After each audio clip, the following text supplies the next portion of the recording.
Hello friends, this is Saidur from Raihan classes YouTube channel. आपको स्वागत है। आज हम बात करेंगे how to speak in English fluently.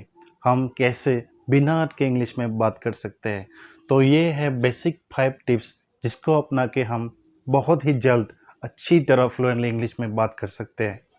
तो फर्स्ट पॉइंट है थिंकिंग हैबिट, मतलब सोचने का हैबिट। तो हम अक्सर रोज़ कुछ ना कुछ सोचते रहते हैं। जनरली जब हम सोचते हैं तो हम अपने मदर टंग में सोचते हैं।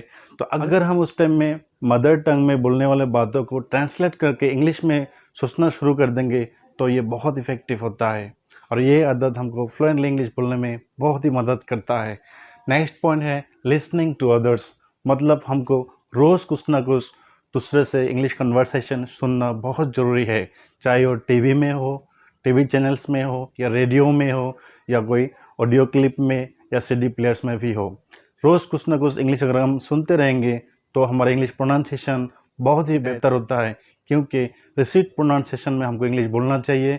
वो जो इंटरनेशनली एक्सेप्टेड लैंग्वेज एक्सेंट है रिसीट प्रोनाउंसिएशन, उसके ऊपर हमको बात करना चाहिए, नहीं तो दूसरे लोग हम पर हंसेंगे। नेक्स्ट पॉइंट है स्पीकिंग प्रैक्टिस, मतलब हमको रोज़ इंग्लिश में बात करने का प्रैक्टिस करना बहुत ज़रूरी है। अगर हम अकेले में हैं तो हम बिना शर्म के खुद से ज़ोर ज़ोर से इंग्लिश में भी बात कर सकते हैं, या अगर उस टाइम में कोई साथी मिले, कोई पार्टनर मिले, तो अगर उसको थोड़ा सा इंग्लिश आता है तो उससे भी हम रोज़ थोड़ा थोड़ा करके प्रैक्टिस कर सकते हैं। हाँ, इसमें 2-4 गलतियाँ हो सकता है, फिर भी हमको घबराना नहीं चाहिए। जितना ही हमको आता है उससे ही हमको शुरू करके रोज़ प्रैक्टिस करना चाहिए। इससे हमारा फ्लुएंसी जो बहुत बढ़ता है।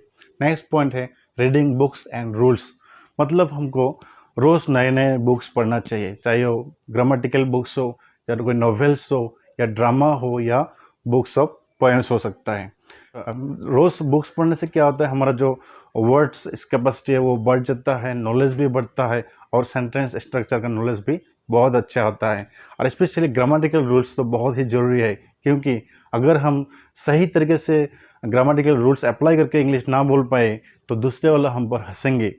नेक्स्ट पॉइंट में है वोकैबुलरी इनरिचमेंट, मतलब हमको रोज़ 2-4-5, कम से कम 5 या उससे ज़्यादा जिसको जितना आता है 5, 10, 15, 20 रोज़ नए वर्ड्स हमको सीखना चाहिए, सो दैट हमारा जो वर्ड्स कैपेसिटी है, वर्ड्स स्टॉक है, वो धीरे धीरे इनरिच हो जाए, बहुत वर्ड्स हमारे अंदर रह जाए, तब भी हम कुछ भी बहुत ट्रांसलेट करके आसानी से इंग्लिश में बोल सकते हैं।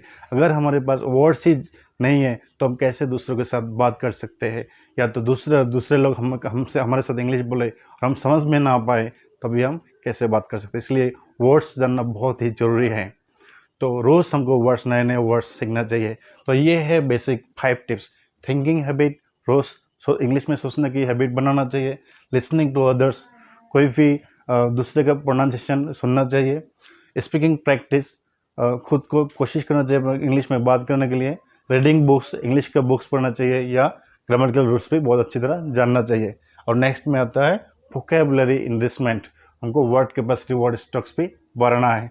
जिसके पास थोड़ा सा इंग्लिश का नॉलेज है उसके लिए फर्स्ट 3 टिप्स काफ़ी है। अगर जिसके पास थोड़ा सा नॉलेज कम होता है तो उसको नीचे वाला 2 टिप्स भी बहुत इफ़ेक्टिव होता है। तो ये है बेसिक 5 टिप्स। हाँ, एक बात ध्यान में रखना है, हाँ, जब हम इंग्लिश में थोड़ा एक्सपर्ट बन जाएंगे ना, तब हम जो रात में सपने देखते हैं नींद में, उस सपनों में भी हम इंग्लिश में बात करने लगेंगे। तब समझ लेना है कि हमारा इंग्लिश थोड़ा थोड़ा डेवलप हो चुका है। तो इसी तरह ये 5 टिप्स अपना के हम अच्छी तरह इंग्लिश में फ्लुएंटली बात कर सकते हैं। तो उम्मीद है आपको ये वीडियो अच्छा लगा, तो एक लाइक कीजिए, शेयर कीजिए दोस्तों के बीच में। अगर आपको कुछ पूछना है तो कमेंट बॉक्स में ज़रूर लिखिएगा। अगर आप नए हैं इस चैनल में तो प्लीज़ सब्सक्राइब करके हमारे साथ जुड़े रहिएगा। Thanks for watching.